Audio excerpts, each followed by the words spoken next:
अस्सलामुअलैकुम वरहमतुल्लाहि वबरकातुहू। दोस्तों, लाइव वजीफ़ा चैनल में मैं आप लोगों का एक मरतबा फिर से इस्तकबाल करता हूँ। अगर आप खुशखबरी पाने का अमल ढूंढ रहे हैं, खुशखबरी पाना चाहते हैं, तो ये एक ऐसा रूहानी अमल है जो अमल करने के फ़ौरन बाद से ही अपना असर शुरू करता है। इंशाअल्लाह जो शख्स भी इस अमल को करेगा उसको अमल करने के फ़ौरन बाद से ही खुशखबरियाँ मिलना शुरू हो जाती हैं। इस अमल की सबसे बड़ी ख़ास बात यही है कि यह अमल अपना तुरंत असर दिखाता है। किसी भी काम में कामयाबी पाना चाह रहे हैं आप, कोई भी आपका ऐसा काम है, कोई भी ऐसा मकसद है जो पूरा नहीं हो रहा है, चाहे कितना बड़ा भी काम आपको रुका हुआ और आप चाह रहे हैं कि वो पूरा हो जाए, अल्लाह तबारक व तआला उसके ज़रिए पैदा कर दे, ऐसे इंतज़ाम पैदा कर दे, आप सिर्फ सोचते ही रहें और वो काम बनना शुरू हो जाए। यानी खुशखबरी के तौर पे वो खुशखबरी मिले कि भाई हाँ, ये आपका काम बन रहा है या बनने वाला है। इस तरीके से कोई भी आपका मकसद है, कोई भी ऐसी हाजत है, कोई भी चीज़ है दुनियावी, कोई भी चीज़ जायज़ होना चाहिए, नाजायज़ नहीं होना चाहिए। ये रूहानी अमल करके आप एक मरतबा ही आप इस अमल को करिएगा।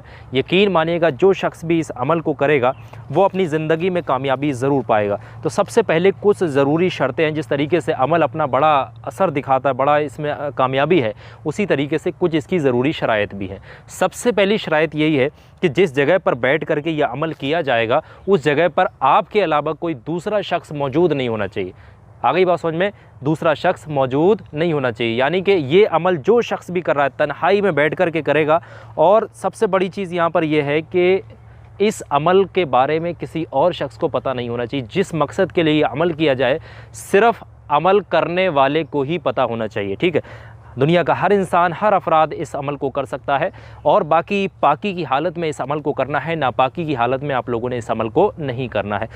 संडे के दिन यानी इतवार के दिन ये अमल किया जाएगा। याद रखिएगा, इतवार के दिन ये अमल करना है। और ये अमल करने का तरीका अब आप लोग समझ लें। शराइत जो है वो ज़रूरी जो थी वो मैंने आपके सामने बयां कर दी है। अब आप अमल करने का तरीका सुने। अमल करने का तरीका ये है कि सबसे पहले तो आपने जो भी आपकी हाजत है, जिस काम के लिए भी अमल कर रहे हैं, जिस मकसद के लिए भी कर रहे हैं, चाहे रिश्तों के लिए कर रहे हैं, मोहब्बत के लिए कर रहे हैं, कारोबार के लिए, दुकान के लिए, मकान के लिए, किसी भी चीज़ के लिए आप ये अमल कर रहे हैं, तो सबसे पहले यहाँ पर ज़रूरी चीज़ ये हो जाती है कि आपने अपने उस मकसद को अपने दिल दिमाग में रखना होगा। ठीक है, अपने उस मकसद को दिल और दिमाग के अंदर रख लीजिएगा। और जब आप अपने उस मकसद को दिल और दिमाग के अंदर रख लेंगे, उसके बाद सबसे पहले तो आपने चाहे बैठ करके किसी भी जगह पर आप अमल को पढ़िएगा। सबसे पहले शुरुआत में आपने 11 मरतबा दरूद पाक पढ़नी है। जो भी दरूद पाक आपको याद है 11 मरतबा आप शुरुआत में पढ़िएगा। जैसे ही दरूद पाक आप 11 मरतबा पढ़ कर के फ़ारिग हो जाएंगे, उसके फ़ौरन बाद आपने 200 मरतबा, याद रखिएगा 200 मरतबा आपने पढ़ना है सूरह इखलास। याद रखिएगा 200 मरतबा आपने विर्द करना है सूरह इखलास का। हर शख्स को सूरह इखलास याद होगी। अगर किसी को याद नहीं तो एक मरतबा पढ़ करके बता दे रहा हूँ। बिस्मिल्लाहिर्रहमानिर्रहीम, कुल हुवल्लाहु अहद अल्लाहुस समद लम यलिद वलम यूलद वलम यकुल लहू कुफुवन अहद।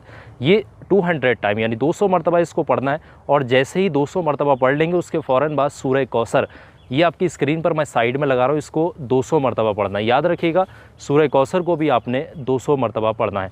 जैसे ही 200 मरतबा पढ़ करके फ़ारिग हो जाएंगे, उसके फ़ौरन बाद आपने उतनी ही मात्रा में दुरूद पाक पढ़नी है जितने आपने शुरुआत में पढ़ी थी। ठीक है, चाहे जो आप नमाज में पढ़ते हैं दुरूद इब्राहिमी वो आप पढ़ सकते हैं, या आपको जो भी दुरूद पाक याद है, सबसे छोटा दुरूद पाक सल्लल्लाहु अलैहि वसल्लम, इसको भी पढ़ा जा सकता है। 11 मरतबा आप पढ़ लें, या जितना 3 बार आपने शुरुआत में पढ़ा था 3 मरतबा ही फिर आप आखिर में पढ़ देंगे। ठीक है, पूरा अमल मैंने आपको बता दिया है। 3 बार चाहें तो 3 बार पढ़ लें, 7 बार या 11 बार शुरुआत में पढ़ें, उतना ही फिर आपने आखिर में पढ़ना है। 200 बार आपने सूरह कौसर और सूरह इखलास का विर्द करना है। याद रखिएगा इस अमल को करने में आपका आधा घंटा लगे या 1 घंटा लगे, इस दौरान आपने किसी से बातचीत नहीं करनी है। याद रखें इस चीज़ को। ये अमल जितनी देर आप कर रहे हैं उतनी देर आपके आसपास कोई शख्स नहीं आना चाहिए। ठीक है, चाहे आप घर में कर रहे हैं या किसी एकांत सुनसान जगह, जैसे कि सुनसान जगह, ऐसी जगहों पर अगर आप कर रहे हैं जहाँ आपका मन करे वहाँ पर कर सकते हैं। ठीक है, जैसे ही अमल आपका मुकम्मल होगा, एक चीज़ आपने याद रखनी है, अमल करने से पहले आप एक चीज़ लेकर के बैठेंगे। आपके साथ एक चीज़ होना बहुत ज़रूरी है। आप एक मुट्ठी चावलों को लीजिएगा, एक मुट्ठी चावल लीजिएगा। आपके घर में चावल मौजूद होंगे, किचन में मौजूद हैं। एक मुट्ठी चावल लाइएगा, निकालिएगा एक मुट्ठी भर के चावल और किसी कागज़ पर रख लेना या किसी तश्तरी प्लेट में रख लेना। और उसके बाद जैसे ही ये पूरा अमल मुकम्मल होगा, वो चावल के दानों पर आपने अच्छे तरीके से 3 मरतबा दम कर देना, यानी फूंक मार देना। जैसे ही 3 मरतबा आप दम कर देंगे, उसके फ़ौरन बाद अमल आपका यहीं मुकम्मल हो जाएगा। आपने वो चावल के दाने उठाने हैं, ऐसी जगह पर आपने वो चावल के दाने रख देने हैं या डाल देने हैं, बिखेर देने हैं जहाँ पर चिड़िया परिंदे वगैरह आते हों और ये चावल के दाने खा सकें। जैसे कि मैं आपको बता दूं, ऐसे सुनसान जगहें होती हैं वहाँ पर डाल सकते हैं, जंगलात होते हैं ऐसे जंगल वगैरह, यहाँ पर अक्सर पक्षी आते रहते हैं तो वो खा जाएंगे। या अगर आप नहीं जा सकते घर के बहुत ज़्यादा दूर बाहर, तो फिर आप सबसे आसान यही है, तो आपके घर की छत होगी, किसी घर पर अगर छत नहीं टीन पड़ी हुई तो उस पर भी डाल सकते हैं, बस परिंदे उस चावल के दानों को खा जाए।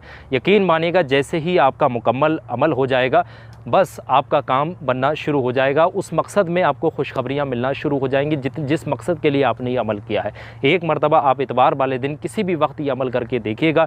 याद रखें जो ज़रूरी शराइत हैं उन शराइत को आपने फॉलो करना है, ठीक है। बाकी इस वीडियो को आपने सवाब की नीयत से लाइक करना है और अपने दोस्तों रिश्तेदारों में ज़रूर शेयर करिएगा और लोगों तक ये इन्फॉर्मेशन पहुँच सके। बहुत बहुत शुक्रिया आप तमाम लोगों का इस वीडियो को आखिर तक देखने, सुनने और समझने के।